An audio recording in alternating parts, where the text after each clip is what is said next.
Om Sadashiva Samarambam Shankaracharya Madhyamam Asmadacharya Paryantam Vande Guru Param Om. Depois de obter este autoconhecimento, você terá suas ilusões removidas. Ó Arjuna, por meio deste conhecimento, você verá todos os seres, sem exceção alguma, em mim, e como também em você mesmo. Então, Arjuna, naquele momento de dificuldade, né, ele precisava deste ensinamento final. É um dos mais profundos, mais uma vez. Tudo existe dentro de Deus, dentro de Ishvara, dentro de Brahman, né? Isso significa o quê? Que todos os seus parentes e amigos, né, familiares que você tanto ama, que eles estão do outro lado do campo de batalha, né, aparentemente, eles estão dentro de você. Imagine a situação de Arjuna, né, no quarto capítulo, como é que ele ia, né, conciliar esta declaração do Lord Krishna, né? Não, não se preocupe que eles existem dentro de você, né? Eles existem dentro de Deus e eles existem dentro de você, né? Então, esta é a ilusão que ela é imposta pelo poderoso Maya, né? De tal modo que a gente veja o mundo, as coisas, as situações, as circunstâncias, as pessoas fora, né? Fora de nós, né? E a gente acredita que esta dimensão espaço-tempo seja real e que as coisas existam realmente fora de mim, fora de mim, fora de eu e aquilo, né? Então, este eu, todo o processo vedântico é um processo de identificação, de identidade, restabelecimento da sua identidade, não é? Quando eu vejo tudo lá fora, eu existo aqui, o mundo existe lá fora. Naturalmente, este eu está sendo definido como o corpo físico, né? Então, no momento que eu assumo a minha identidade como corpo, o espaço, a distância entre eu e os outros objetos são estabelecidos, né? Aí eu tenho tempo e eu tenho o espaço e o tempo entre eu, né, e aquele objeto aqui, aquele outro objeto lá. Agora, ultimamente, a gente anda um pouco mais confuso por causa da, desta, deste mundo digital, virtual, no qual eu não sei qual é a distância entre eu e Marcelo, não sei qual é a distância entre eu e Cidem, porque ele está aqui, em frente de mim, na tela do meu computador, né?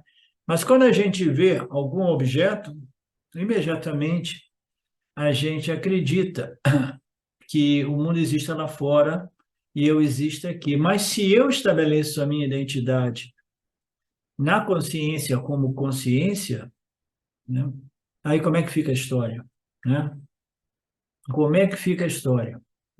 Será que os objetos estão fora da consciência? Hã? Como é que a gente pode dizer assim, não, esses objetos existem fora da consciência?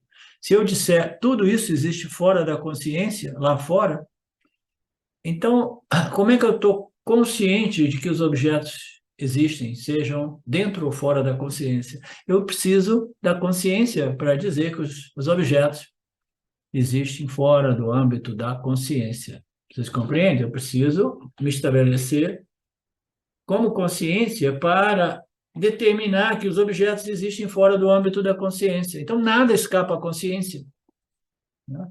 Tudo existe dentro do âmbito de Brahman. E eu sou Brahman, por exemplo, tudo existe dentro do âmbito de mim. Então, a Marineia agora pode dizer, não, o meu marido existe dentro de mim. Aí o marido vai ficar assustado, vai perguntar para ela, exatamente aonde? Na cabeça ou no estômago, né? Ela vai dizer, não, essa é uma conversa grande, muito longa, né? Sutil. Você tem que começar a aparecer nas aulas do Vedanta, né? Fazer um bule bem grande de café.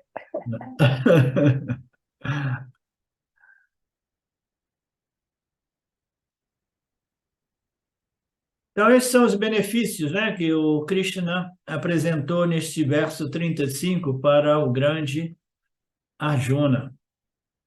Cessação de ilusão e a cessação de conflitos na vida.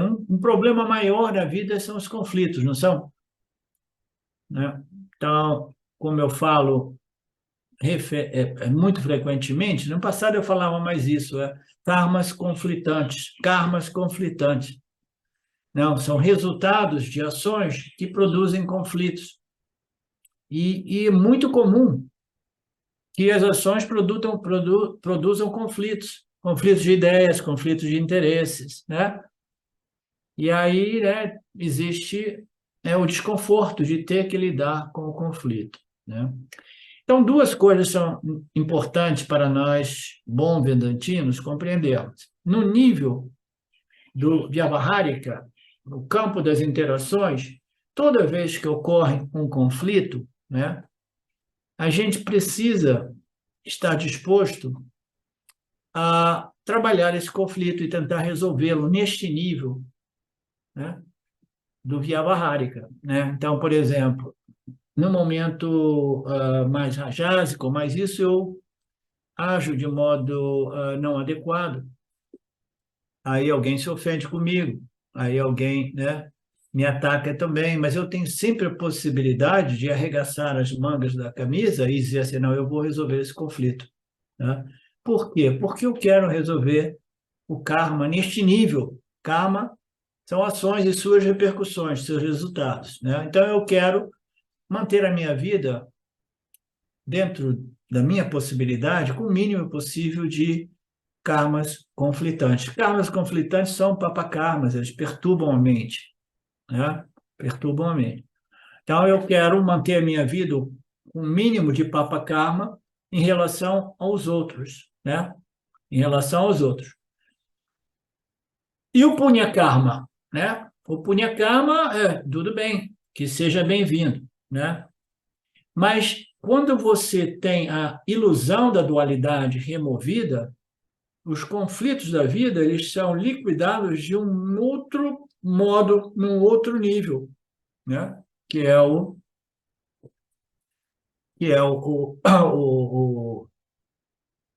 Paramartika Satyam, que é a realidade absoluta, né? Então, eu vou resolver o conflito não somente, né, na minha mente, a nível subjetivo, pessoal, né, o meu pratibhasika, né, eu estou livre desse conflito, né? E eu estou livre desse conflito porque eu sou Paramartika, eu sou Brahman. Brahman não é uma entidade sujeita à ação e os seus resultados. O Brahman, a consciência, ela não é sujeita a Punya Papa. Quem é sujeito a Punya Papa? É o Jiva Atma, né? Então, a nível de Jiva Atma, eu posso tentar arregaçar a manga das camisas para evitar e resolver conflitos, pedindo perdão, desculpa, foi um mal-entendido, isso e aquilo. Eu posso, né, dizer, não, o conflito existe, entendeu? Mas como eu vejo de modo distinto, e eu genuinamente acredito que eu não fiz nada de mal, então eu permaneço mais ou menos imune a respeito deste conflito. O outro tem conflito comigo, está puto da vida, etc, etc, mas eu não, né? Eu tive alguns conflitos aqui com um vizinho, esse vizinho, né, que queria dizer o que eu podia fazer, devia fazer no meu pedaço de terra ou não. Aí eu fiz de tudo para trabalhar o conflito, para amenizar, convidei ele a fazer parte desses projetos, para ter certeza que nada disso ia afetar a propriedade dele, isso aí. Mas deu em conflito. Quando deu em conflito, né, então eu não tenho mais nada a fazer que deixar, ok.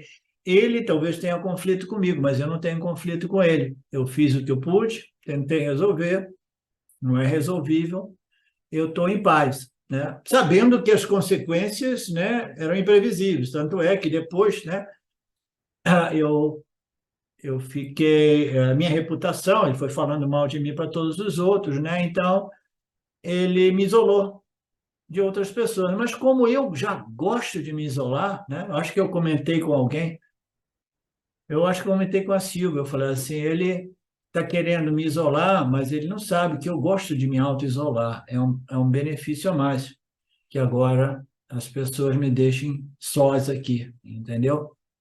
Né? Há outras pessoas que dependem desses interesses, desses relacionamentos, dizem, não, eu não consigo viver isolado. Mas eu tendo as minhas galinhas, Marcelo, honestamente, entendeu? Eu não me sinto assim tão isolado, eu me divirto, né? Então, Como diz o ditado, Ishvara escreve o certo por linhas tortas. exato. Então, esse conflito ele pode ser resolvido de diversos modos, né? No âmbito dessa interação, tentando chegar a um senso comum, não é no âmbito da sua subjetividade, dizer eu fiz o que eu pude e agora eu estou bem, porque eu estou bem tanto sozinho quanto lidando com o outro. E lidando com o outro é sempre um campo minado, você nunca sabe quando o conflito vai emerger, não é assim? Né? Lidando com o outro, você nunca sabe quando uma bombinha explode, né?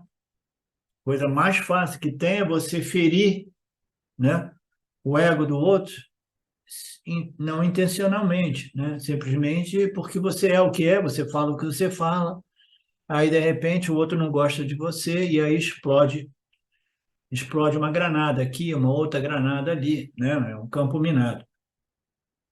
Então a gente não pode fazer nada a respeito disso.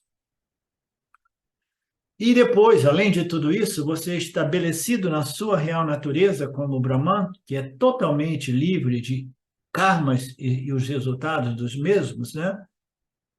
Você estabelece ainda mais uma imunidade contra esses conflitos que são inevitáveis, né? A gente nunca consegue. A pessoa que vive sob a ilusão de que eu talvez possa ser uma pessoa tão amável, que todos irão me apreciar, me adorar, entendeu? É uma situação de dependência absoluta e é impossível, porque você, por mais falso que você seja, tentando agradar os outros, tem sempre pessoas que não vão gostar de você, né? Então é uma missão impossível. E você compreendendo tudo isso, você simplesmente você é o que você é, né? Adequando tudo isso às leis, né, e princípios do Dharma, né? E sabendo que algumas pessoas vão gostar de você, outras vão detestar você, né? E está tudo perfeito. Por quê? Porque eu, em minha real natureza, eu sou livre de ações e de punha-papas. Punha-papas são os resultados das minhas interações, das minhas ações. Mas eu sou livre porque eu sou a consciência. E mesmo como complexo corpo-mente, eu tenho determinado conhecimento do Dharma, né, da natureza humana, que me permite, né, não sofrer com os conflitos. Mesmo que todos me odeiem, ainda assim, eu estou em paz comigo mesmo. Vocês entendem essas nuances de proteção contra o Papa Karma, que a gente não tem controle, porque a gente jamais pode fazer de modo que todos nos amem e nos apreciem, né? Uma vez um amigo meu que costumava estar aqui nas aulas falou assim para mim, porra, cara, que coragem que você tem de ir lá assim e falar todas aquelas coisas, dando a cara a tapa, né?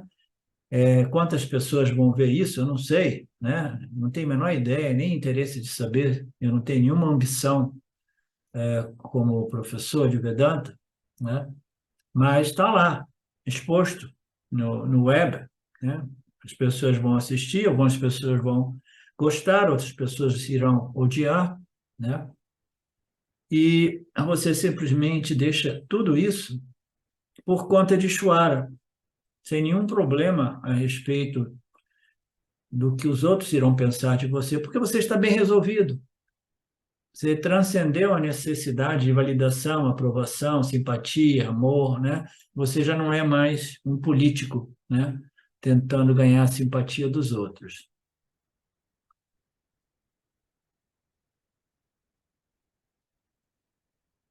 Então, Arjuna vivia esse conflito, mas ele se rendeu a Krishna. Por quê? Porque ele estava em conflito. Ele falou, Arjuna, Krishna, vem me ajudar, eu estou com um conflito enorme, eu tenho que destruir um monte de membros da minha família que eu amo, porque eles estão do outro lado, eles estão do lado de Duryodhana. Conflito dramático, extremamente dramático. Depois de 13 anos de exílio na floresta, ele ficou em dúvida se ele devia realmente matar tantas pessoas que ele amava ou não. E ele conhecia, compreendia o Dharma, mas ele estava confuso devido a esse sentimentalismo.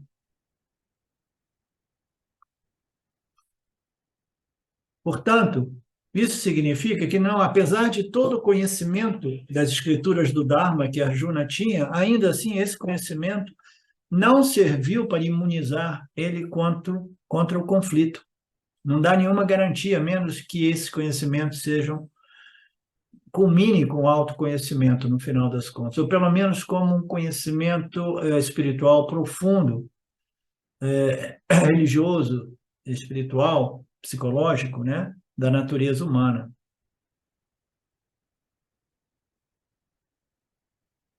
Então, o conflito ocorre por quê?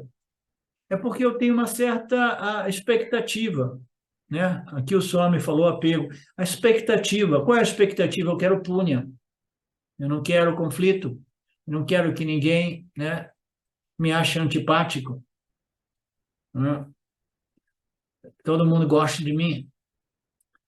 Então, quando o resultado é adverso, né? Os outros não gostam de você, às vezes pode ser uma grande surpresa, você está pensando que o outro está gostando de você, o outro é simpático com você, aí um dia o outro sai do armário e diz um monte de coisa que você nem esperava. Não é assim, Marina? Aí você fica chocado, né? Eu pensava que você me amasse, eu pensava que você fosse meu amigo, minha amiga, né? Então, essas expectativas a respeito, né, dos outros do campo, né, é que criam um problema. Mas se você não tem nenhuma expectativa, você não se importa. Se as suas interações com o campo produzem, né, produzem simpatia ou antipatia a respeito de você. Se Arjuna não fosse, né, apegado a esses familiares que ele amava, né, ele não teria esse problema, porque ele entenderia o Dharma, que o Dharma é muito mais importante do que esses laços de relacionamento. Mas ele não estava pronto, nem mesmo depois de ter permanecido na floresta por tantos anos.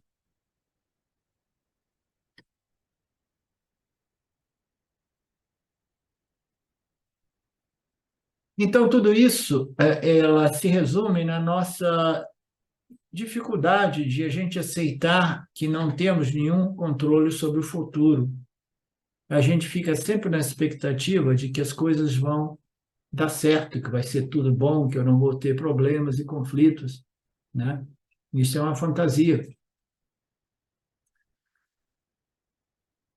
Então, esta dificuldade, inabilidade, incapacidade de saber que você não tem controle a respeito do seu destino, do seu futuro, né, é que cria conflito. Por quê? Porque se você aceita as coisas como são, a sua mente não está conflitada. Você sabe, não, eu não tenho controle. Eu não tenho controle se o meu vizinho realmente gosta de mim ou não gosta. Não tenho controle sobre nada e ninguém, né? Quando você assume isso, aí realmente você está em paz, né? O conflito pode existir lá fora, né, na mente de outras pessoas, mas não dentro de você.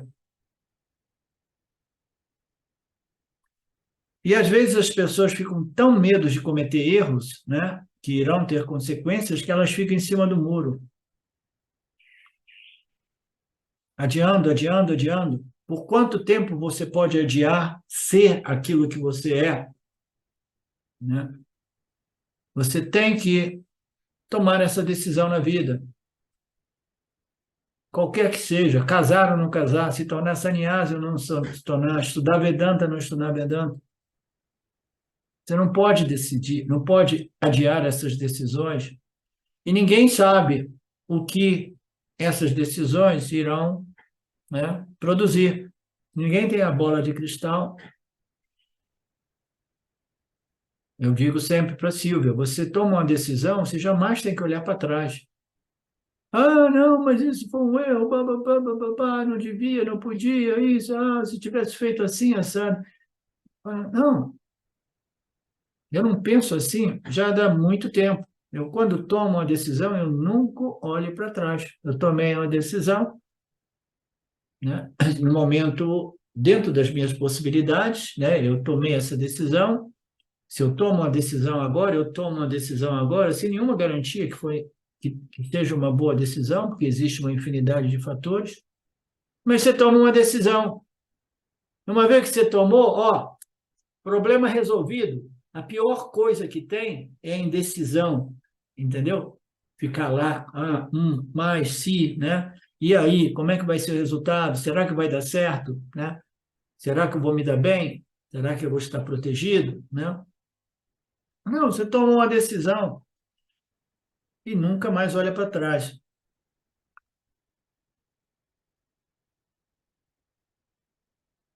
O Swami diz, até mesmo as pessoas para virem na minha aula aqui do Gita todo domingo é um problema para elas, é um conflito. Vou ou não vou, hoje não vou, né? Conflito é a fraqueza nascida do apego, da expectativa, da fantasia e do delírio, né, de que a vida deve ser de acordo com os meus gostos e desgostos, por causa do qual eu procuro evitar enfrentar o futuro. Mas quando nós temos o autoconhecimento, a vantagem é que eu estou pronto para enfrentar qualquer futuro. O autoconhecimento nos dá esta força, esse equilíbrio mental, emocional, psicológico, esta compreensão de que eu não tenho controle das minhas experiências. Esta equação kármica é além da compreensão do intelecto humano. O que virá, virá. Eu estou fazendo o meu melhor. Portanto, eu não tenho medo de enfrentar o meu futuro, né? Então, este é o grande benefício do autoconhecimento. Qualquer que seja o parábada karma, eu estou tranquilo. Eu jamais me arrependo de nada. Esta é a força que o Swami Paramarthananda muito frequentemente aponta, né?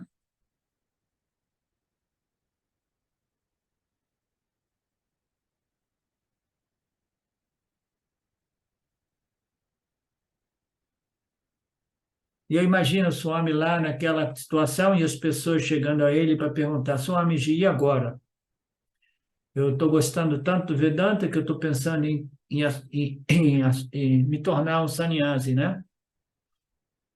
Me diz aí a sua experiência, né? Olha que tanto discípulo chato que tem lá na Índia, né? Imagina, pedir esses conselhos a Guruji. Me diz aí, você tantos anos, como é que foi a sua experiência, né? Será que eu vou me tornar sannyasi?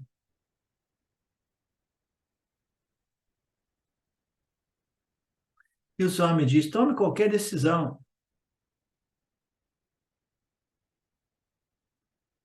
mas saiba que os resultados são sempre imprevisíveis. Jamais se arrependa, esteja pronto para enfrentar o seu parábola karma. Essa é uma pessoa madura, né, que é rara de a gente encontrar. O conhecimento da força, esse autoconhecimento da força para tomarmos decisões e evitar os conflitos na vida, mesmo que dê tudo uma encrenca só, mas você não fica encrencado. Você sabe que você tomou a decisão, você sabe que você não tinha controle, né? Os resultados são imprevisíveis, porque esta equação kármica é impossível, ninguém tem a bola de cristal. Então, você nunca mais viverá em conflito. Você, com este conhecimento, você estará livre desse conflito, desta condição psicológica conflitante do papa karma. Oh, não podia, não devia, não era assim.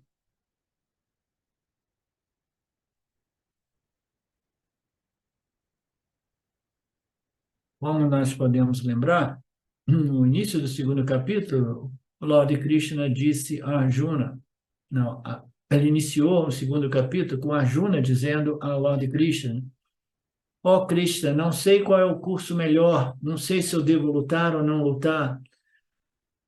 Mesmo que eu lute, não sei se nós iremos ganhar ou perder essa batalha. Olha quantas questões, né? Devo lutar ou não devo lutar? Será dármico? Será adármico? Né? Será que a gente vence? Será que a gente não vence? Portanto, eu não consigo tomar uma decisão. É a coisa mais dolorosa tomar uma decisão.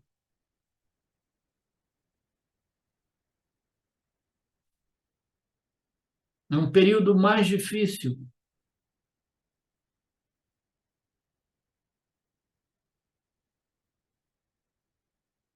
Existem decisões que são dificilíssimas. Algum aluno, alguém viria me dar um livro para ver, e ele levantou o livro, olhou para o relógio e parou e disse: Homem, espere. E tive que esperar mais um minuto. Ele estava apenas dando seu nome ou dinheiro para o acampamento ou algo assim, para tudo isso. Então, tudo isso são ilustrações dentro do contexto do Swamiji. E as pessoas têm tanta dificuldade de assumir a sua limitação e incompetência em controlar o futuro, né? As consequências, né? Das decisões, elas estão tão paralisadas com medo de tomar uma posição, uma decisão, que elas fazem o quê?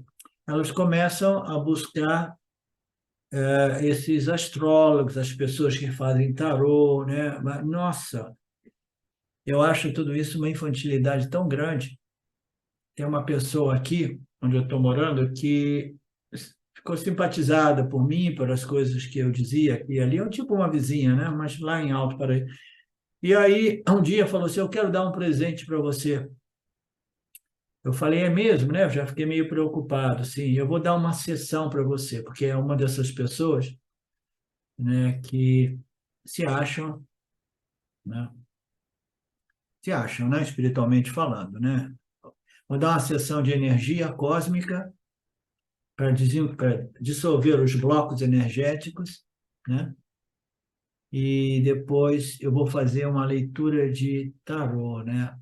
Eu virei para a Silvia e falei: e agora, como é que eu saio dessa? Se eu disser não, obrigado, né, eu vou estar ofendendo ela. Se eu for lá, né, eu não tenho nenhuma ideia do que vai acontecer. Aí eu fui lá, que nem um carneirinho, aí ela me botou numa cama, aí ela fez uma transmissão de energia, ela falou: tudo bem, não tem nenhum bloco sério, não. Aí depois, vamos ver as cartas, né? Aí começou carta para cá, carta para lá, e eu sem nenhum interesse em nada daquilo, entendeu? E eu falando: putz, quando é que vai acabar isso, né? Aí ela continuava, e a carta não acabava mais, e mais isso, e agora essa, agora mistura assim, e isso, e aquilo, e eu estou pensando comigo mesmo: nossa, que bobagem, que blefe tudo isso, né? Que ilusão, que fantasia. Só porque as pessoas querem saber o futuro, ela não se dá conta que eu não tenho nenhum interesse de saber o futuro, não tenho medo do futuro. Agora, a parte mais delicada desta minha interação com esta pessoa, que de vez em quando aparece por aqui também para me visitar, com o marido. Quando eu acabei com a sessão, eu desci, aí lá embaixo o marido me viu e falou assim: Ah, e aí, como é que foi? Aprendeu alguma coisa nova? E aí, Marcelo, o que que eu digo naquele momento? A mulher dele está aqui, o cara vem, me coloca na parede e fala assim: aprendeu alguma coisa nova? Né? Aí eu tive que contar com a ajuda de Chuara e eu falei simplesmente: eu diria que eu tive uma experiência nova. Né? Saí pela tangente, né?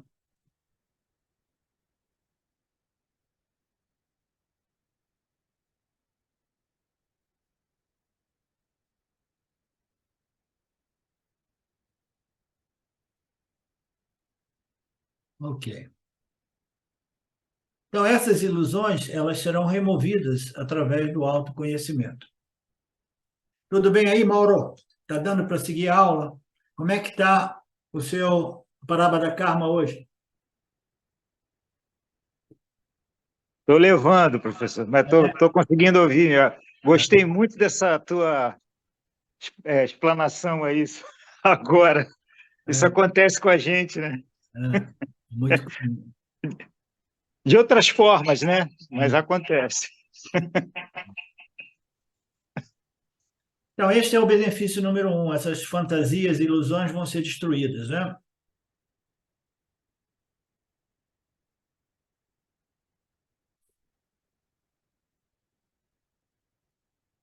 E ele diz que quando a ilusão for destruída, você vai ter esse conhecimento de que tudo existe dentro de você, que tudo existe dentro de Brahman. Portanto, você e Brahman, Aikia, são a mesma coisa. Você vai saber que todo o universo está descansando em Brahman. Então, esse descansando a gente precisa compreender para a gente não desenvolver interpretações místicas né? É simplesmente a gente vai ver, vai saber que todos os seres, né, estão acomodados ou superimpostos, né, em você como Satitananda, na consciência. Então, tudo repousa no ser, é um modo de dizer que o ser, em analogia, é como o espaço, mas o ser é muito mais do que o espaço, porque o espaço é simplesmente matéria e energia. Então, como do mesmo modo que tudo repousa no espaço sem tocar o espaço, tudo repousa em Brahman, tudo repousa em mim a partir do momento que eu estabeleço que eu sou Brahman, né? Então, tudo descansa, tudo se acomoda, tudo está superimposto em Brahman, superimposto em mim como consciência. Portanto, Brahman é aquilo no qual o espaço e todos os outros objetos surgem, né? E Brahman acomoda tudo. Não somente ele acomoda, mas através da sua inteligência suprema, ele sustenta, mantém e recicla toda a criação. Então, Krishna também faz outra declaração. Ele diz que você não apenas saberá que o mundo inteiro está em Deus, mas também saberá que o mundo inteiro está em você. Significa que você é Brahman, você é Deus. Não o Deus criador, mas o substrato de Deus, o Deus absoluto, a única realidade. Alguma dúvida, Marinéa?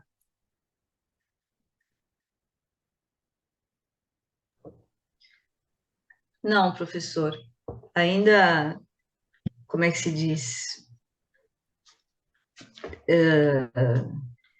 Não tenho dúvida, mas ainda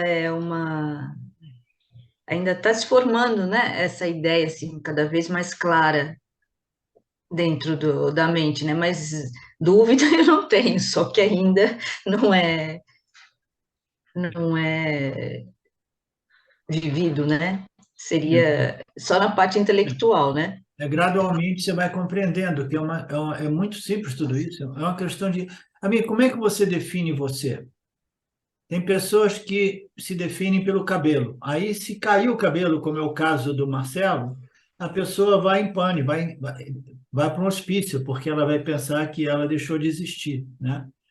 Então, a gente se define através de alguns aspectos da nossa experiência humana, né? Seja através das nossas emoções, do nosso aspecto físico, né? Como o tipo de cabelo, né?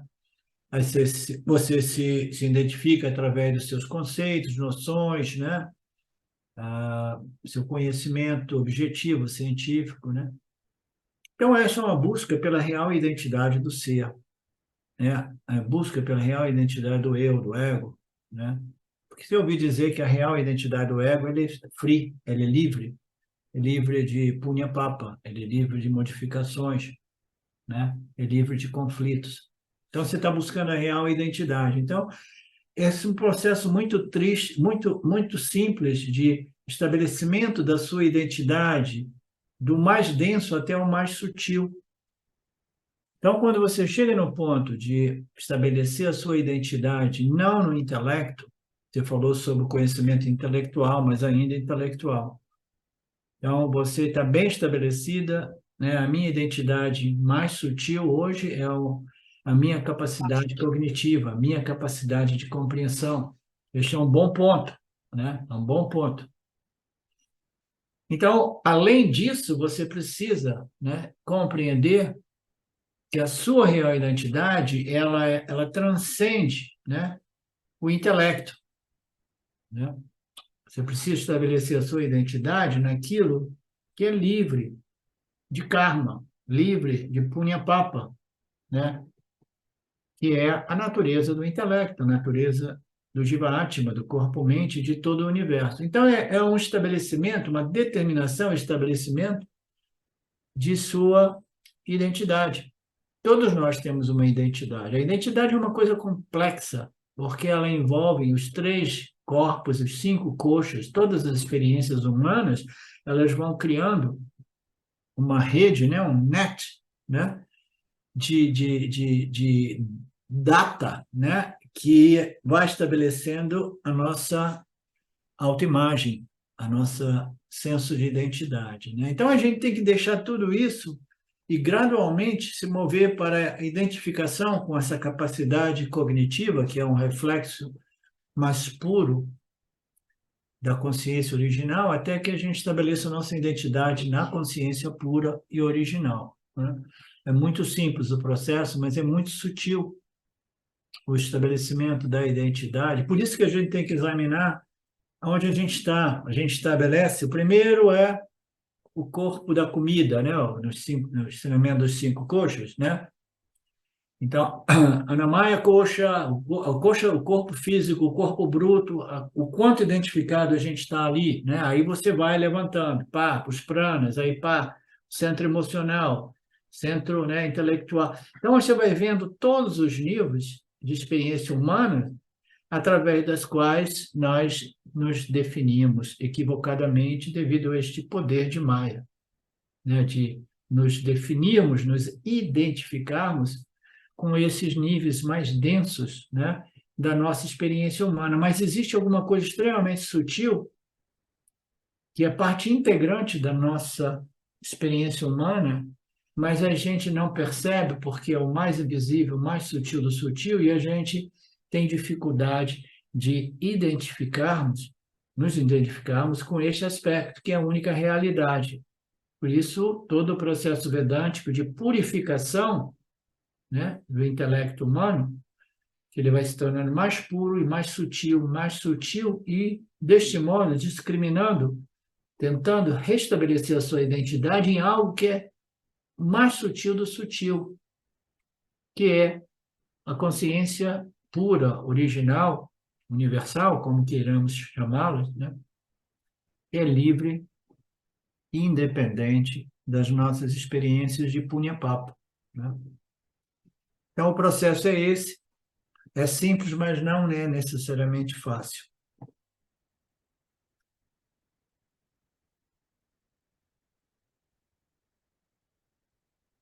Você é a consciência, tudo é a consciência, tudo repousa dentro da consciência. Essa é a visão da unidade.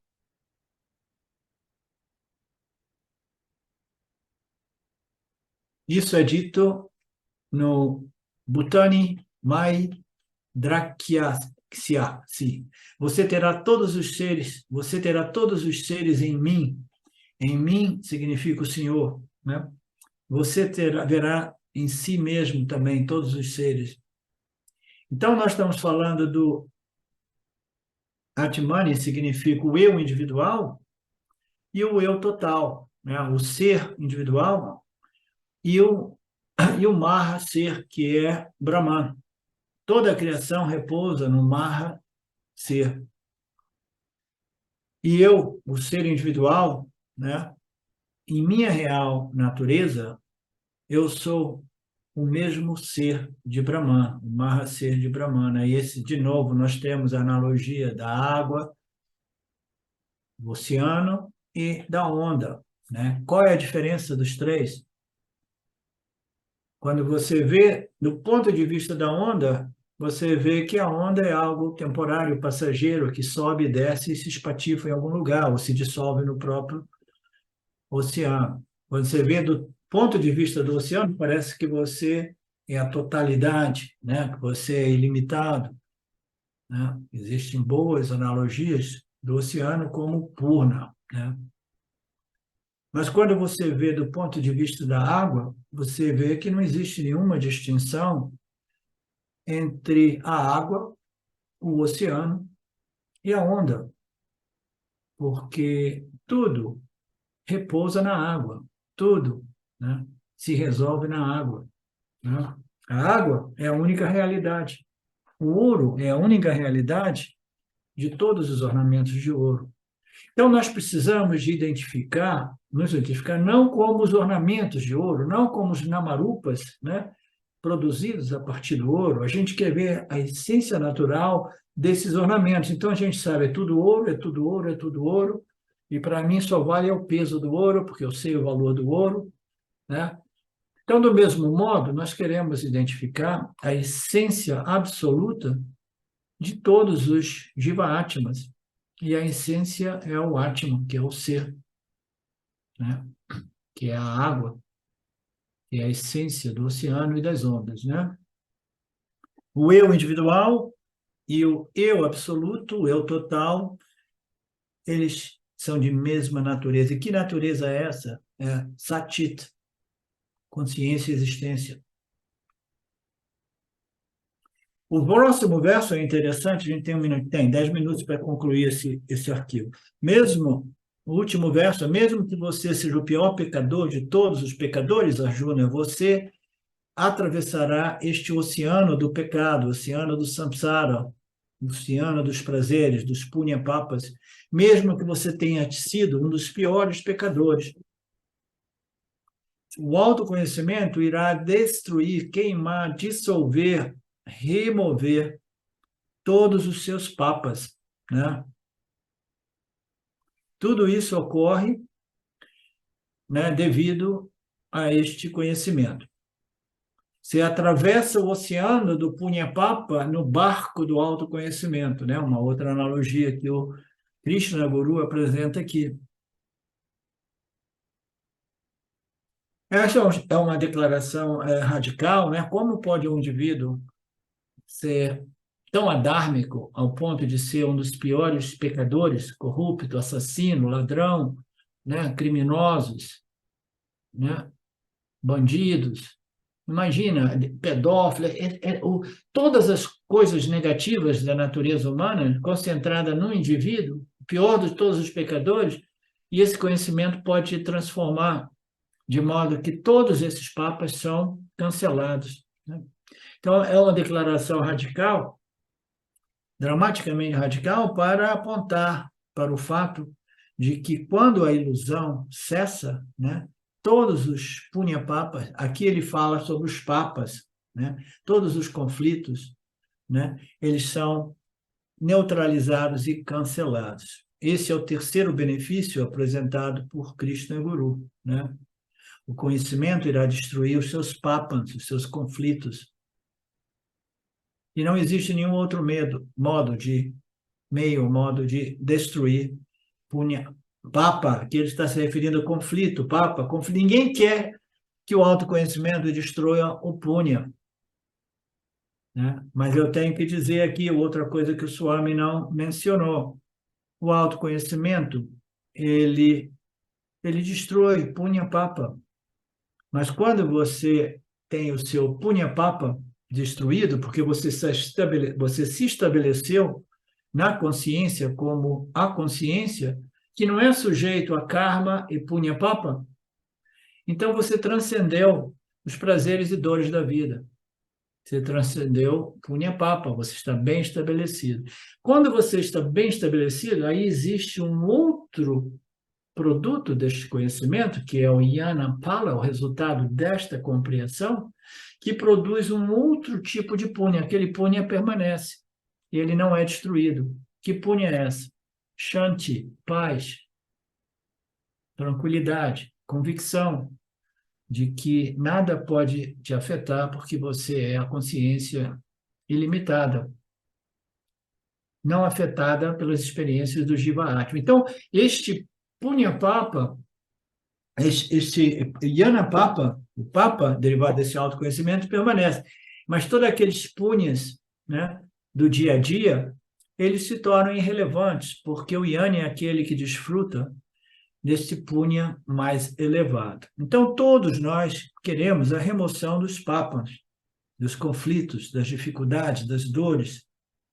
E o autoconhecimento é o único remédio, como nós sabemos, é o único método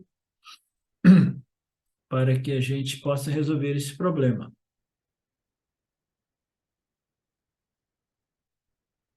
Então, o oitavo Swami vai elaborar um pouco mais, dizendo, mas como isso é possível? Você teve tantas vidas, acumulou tanto Papa, né?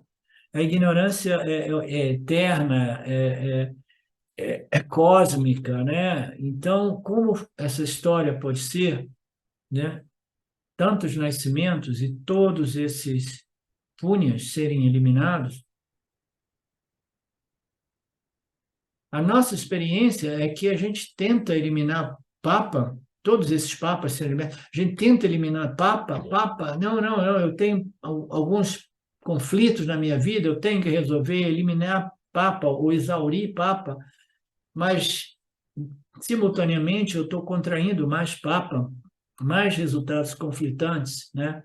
Por quê? Porque eu ainda estou enganjado, estou investido na identidade Aham, corpo, mente, asmi. Se eu me defino como corpo-mente, eu sou um processador de ações e um coletador de punha-papa. Eu gostaria que a coleta fosse, colheita fosse punha, né? Então, não tem modo, eu vou estar sendo, contraindo, adquirindo novos papas. O único modo é abandonar a identidade como o fazedor-executor e o desfrutador de punha-papa. Fazedor-executor e desfrutador de punha-kaka. Eu faço o que eu faço porque eu quero colher punha, mas no fazer o que eu faço, eu frequentemente colho papa. Né?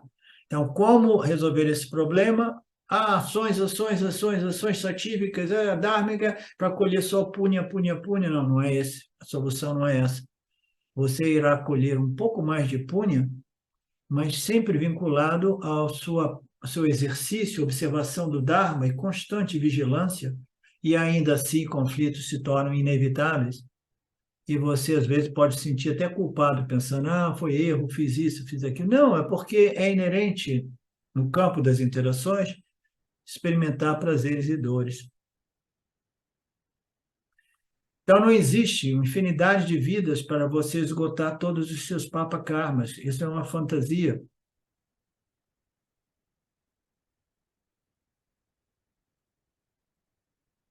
Aqui, nas escrituras do Dharma, o Swami dá um exemplo aqui, eles descrevem alguns papas, como o papa de abandonar uma jovem esposa lá na Índia, e às vezes eles assassinavam as esposas para poder casar de novo e receber mais dinheiro da família da próxima, né? Eles mudavam de estado, mudavam de cidade.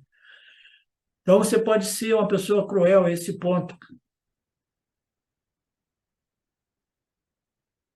Este é um mega papa, um maha papa. O Dharmashvata diz que o resultado deste papa é você nascer as próximas vidas como uma mulher e enfrentar este mesmo genocídio ou assassinato e abandono, né? Porque o que a gente faz, a gente paga, né? Quanto maior é o papa, né? As suas ações, né? As suas ações adármicas, o sistema Ishvara irá equalizar tudo isso de modo que o opressor ele se torna o oprimido. O karma pode ser feito num nascimento, e neste nascimento você pode até não colher os seus resultados. Um karma adármico, né? Mas mais cedo ou mais tarde o resultado virá nos próximos nascimentos. Portanto, estamos sempre adquirindo papas. Onde está a questão de conseguir esvaziar este saco de papas? O Papa, o Krishna aqui compara a um enorme oceano revoltoso. Ó, bacana essa imagem, né? Um oceano revoltoso, né? Agitado, que você não consegue atravessar o oceano dos papas. Normalmente, você precisa de uma nave, de um barco seguro, e este barco é o barco do Yana. Somente este barco irá atravessar o oceano dos papas, dos resultados de nossas ações, da identificação como o agente que faz e desfruta dos resultados.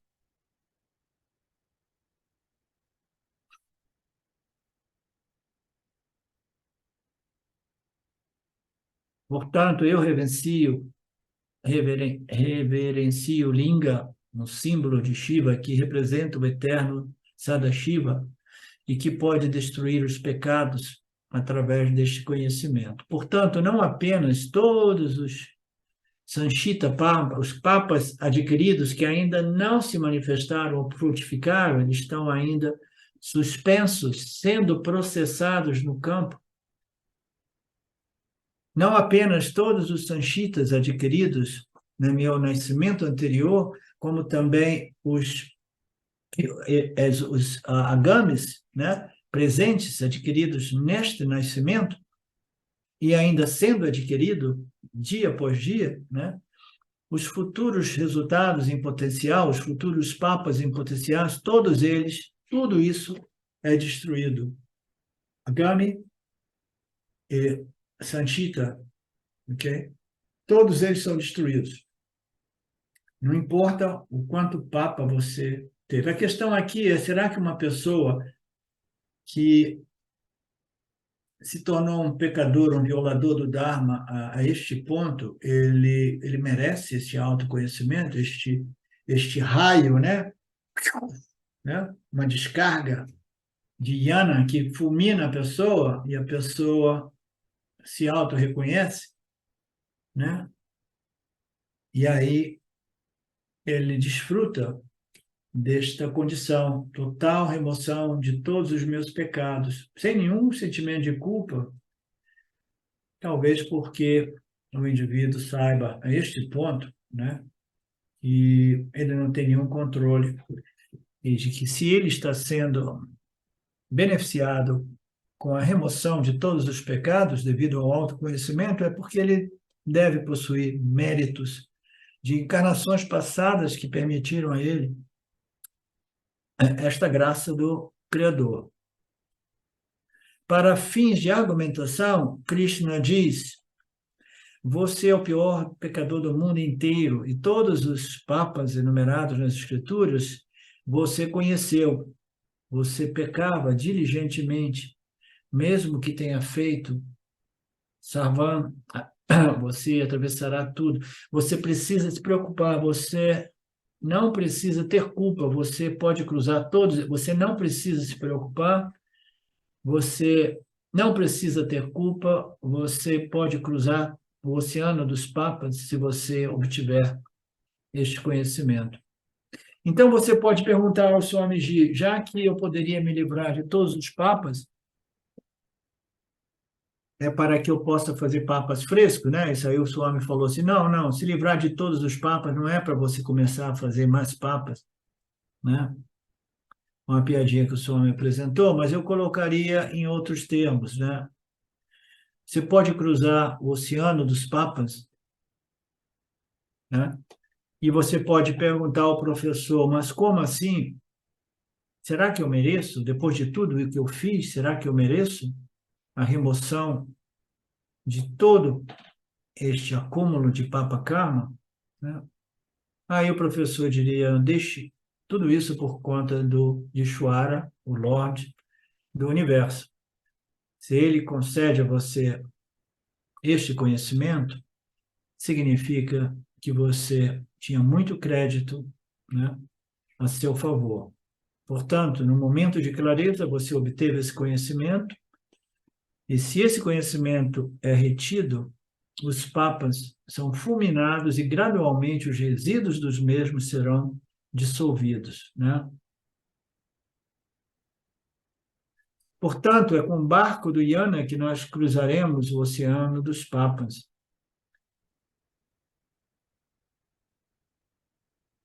O oceano do pecado, né? O oceano do pecado é uma expressão bonita, né? A gente peca por quê? Por ignorância. Por ignorância a gente peca. Mas ainda assim nós temos as escrituras e através das escrituras nós podemos neutralizar a ignorância.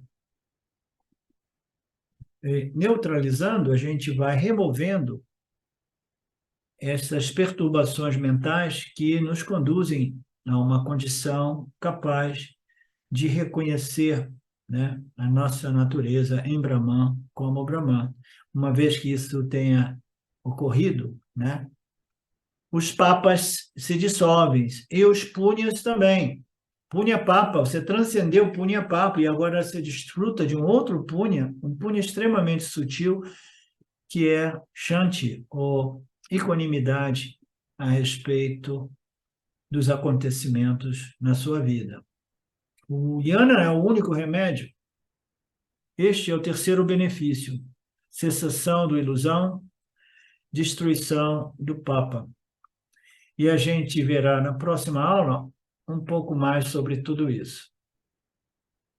Om Purnamada Purnamidam Purnamudachyate Purnasya Purnamadaya Purnameva Vashishyate.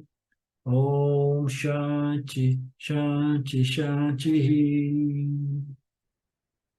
Namastê.